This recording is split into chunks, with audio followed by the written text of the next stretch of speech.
L'interrogatoire est très important. Donc on commence par la date, modalité d'apparition, est-ce que c'est récent, est-ce que c'est ancien, est-ce que brutal ou progressif, est-ce qu'un patient qui a déjà été opéré, d'accord? Et puis on demande au patient les signes fonctionnels. Alors vous savez, il faut savoir les trois différents types de signes.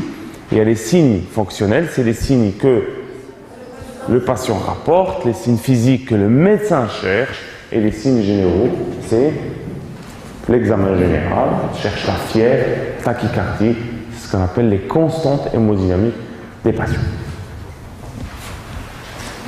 Il faut savoir aussi si le patient a des conditions de vie, est-ce qu'il est sportif, est-ce qu'il est sédentaire, rechercher les facteurs de risque.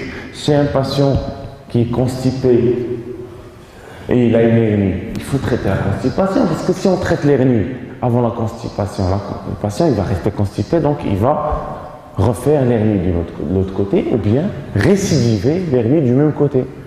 Donc c'est le traitement étiologique qui est très important.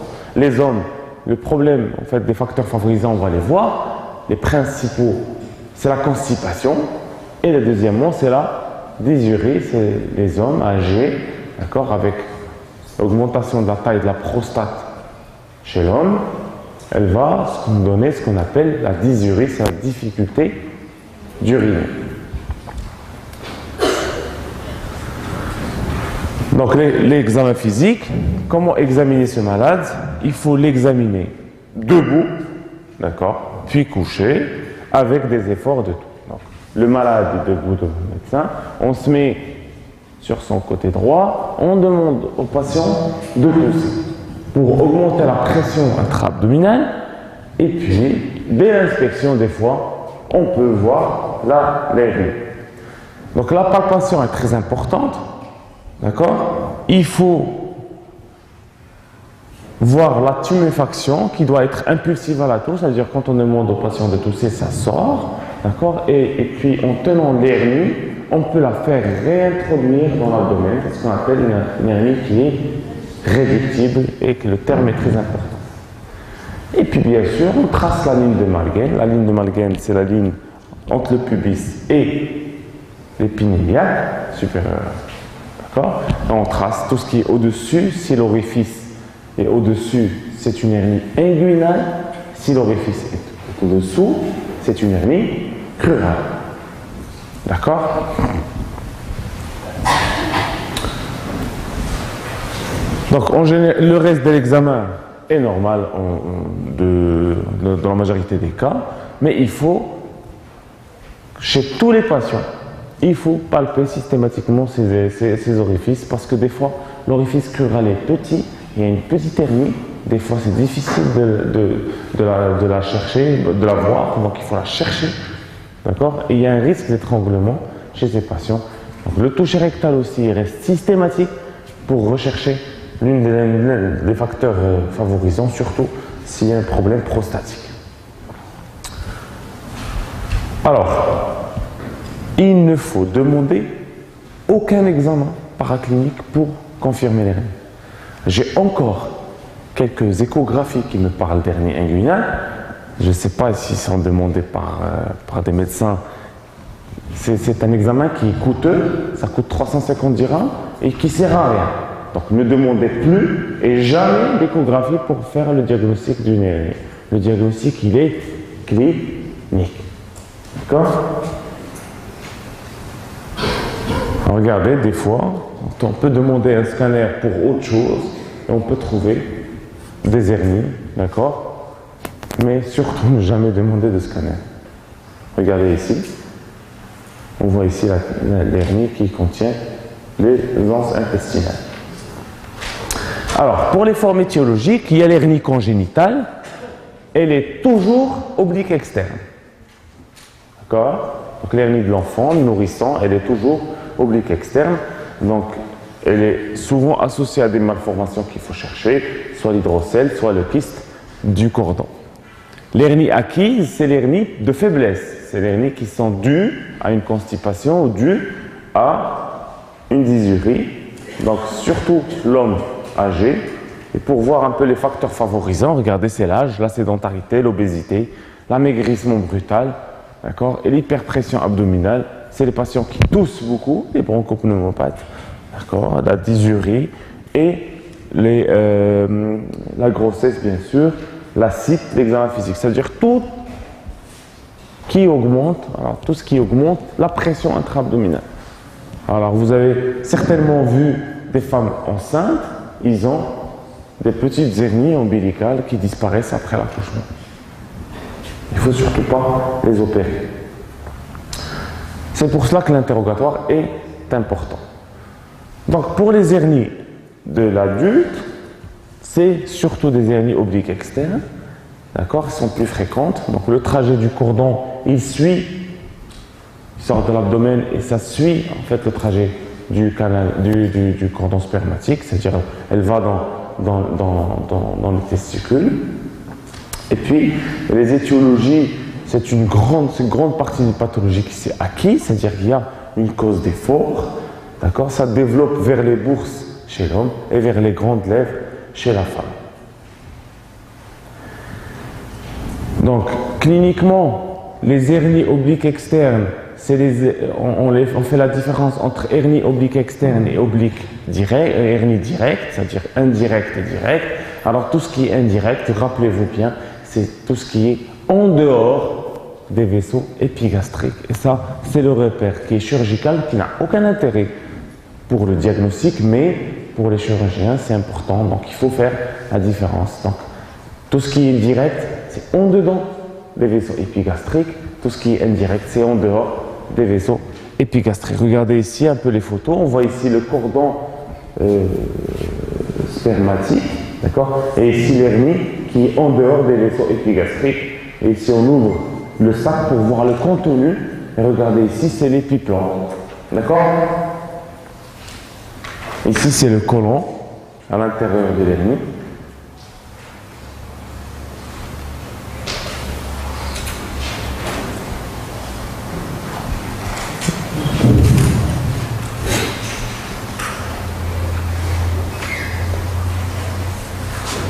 Je vais faire un petit film pour voir.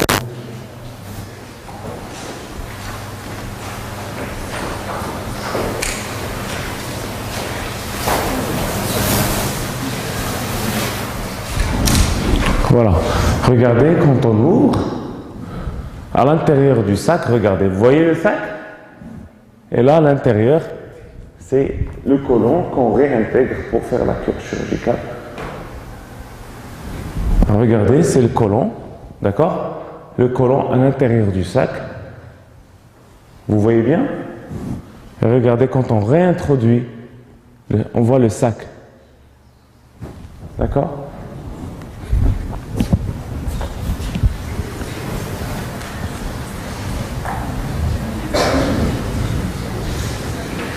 Alors, l'hernie crurale, elle est très rare par rapport à l'hernie inguinale, pas aussi rare que ça, donc c'est 15%, surtout la femme âgée.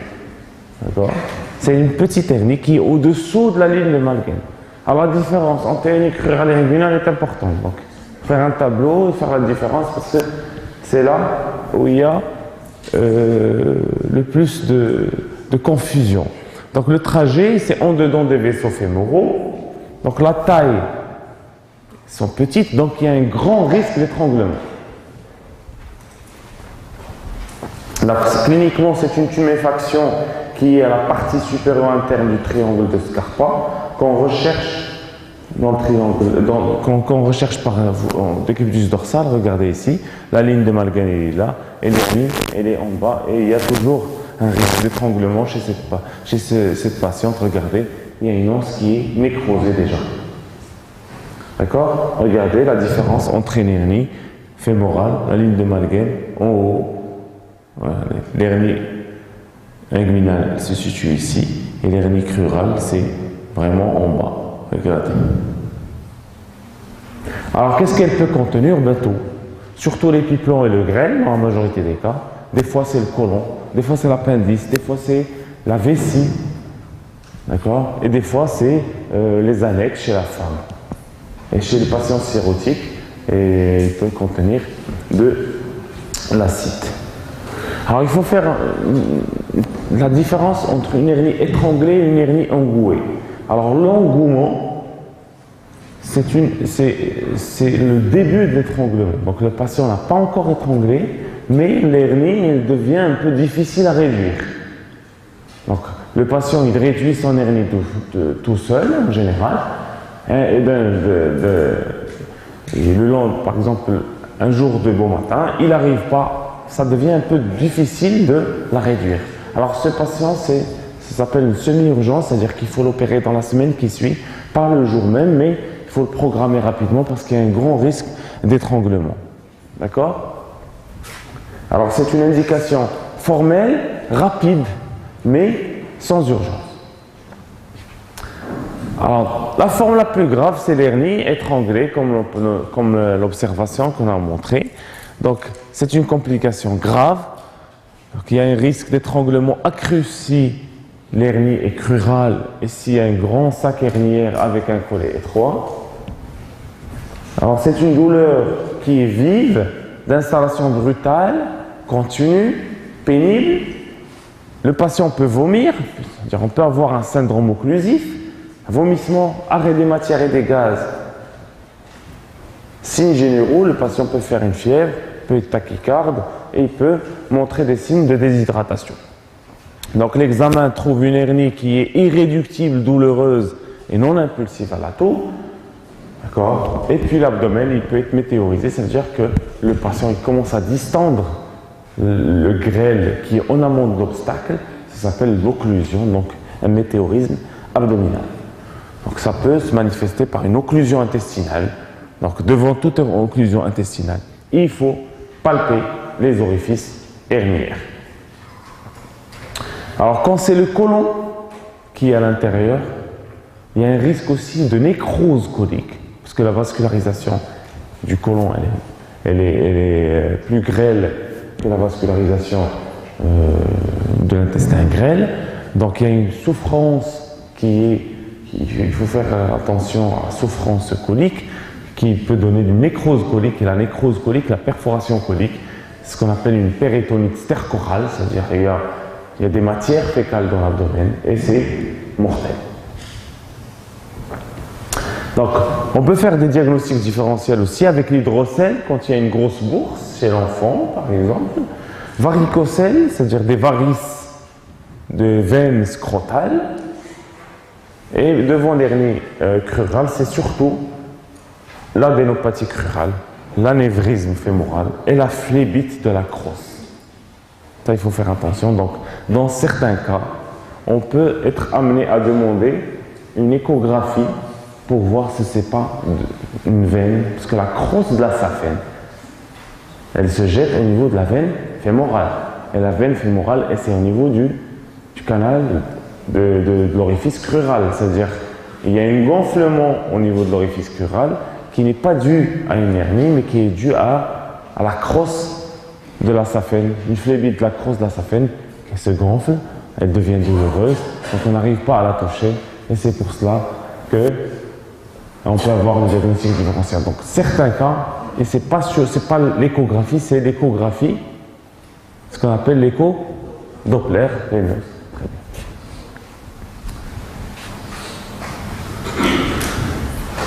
Alors, qui parle d'hernie parle de chirurgie directe. Donc, c'est-à-dire qu'il faut traiter ces patients. Alors, le principe de traitement, donc il faut traiter le sac péritonéal.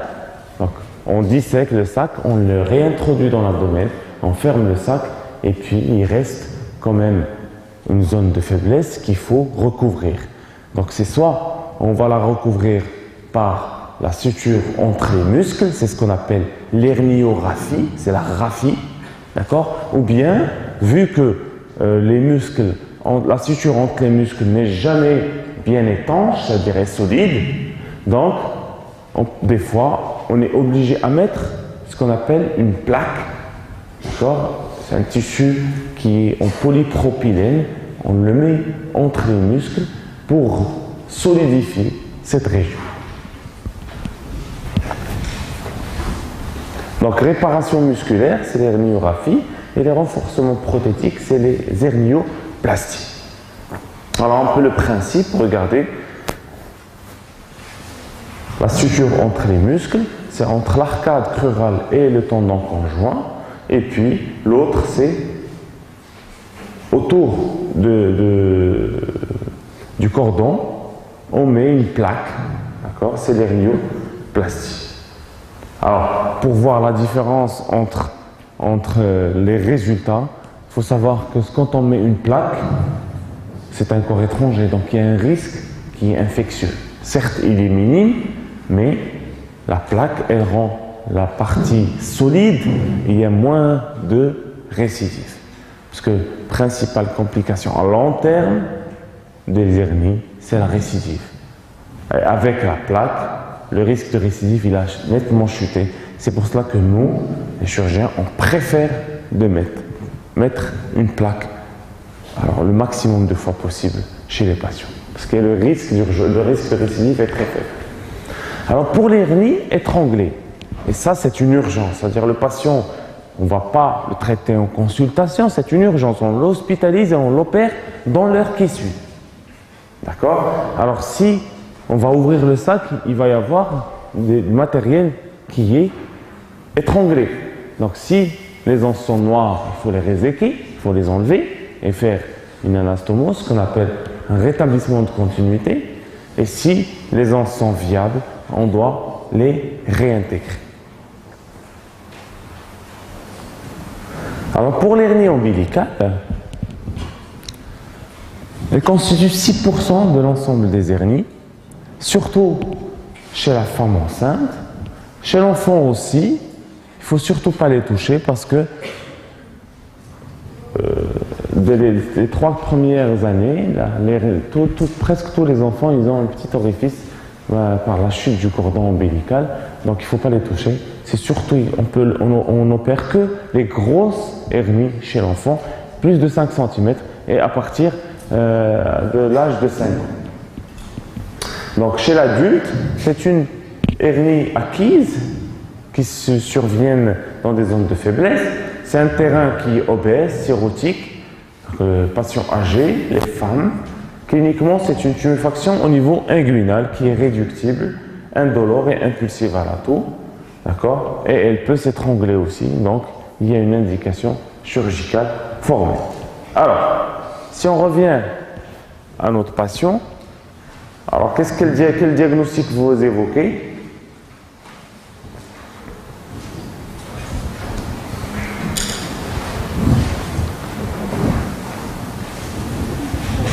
Patient 70 ans, antécédent de phlébite, vient douleur de l'aine droite, ensuite il présente ailleurs une constipation récente, l'examen masse réductible au-dessus de la ligne de Malguin, en dehors des vaisseaux fémaux.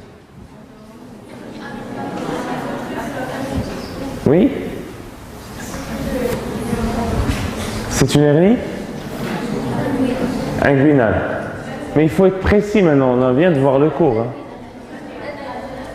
Donc c'est une hernie inguinale droite. En dehors. Donc c'est une hernie indirecte et qui est non compliquée. D'accord? Il faut être précis.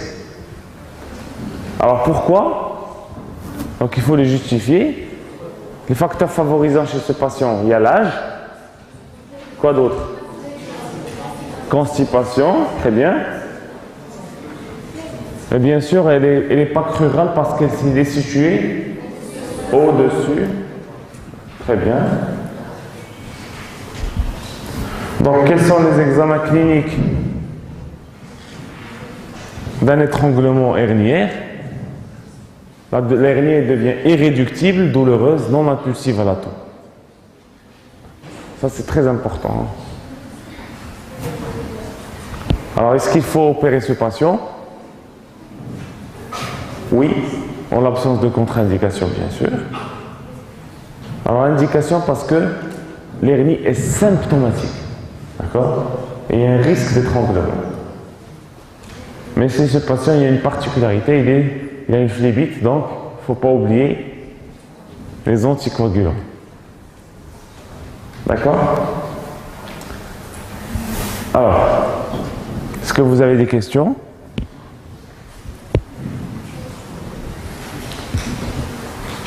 Savoir faire la différence entre hernie directe et indirecte. Hernie crurale et hernie inguinale. Éventration, éviscération et diastasie. Est-ce qu'il y a des questions ?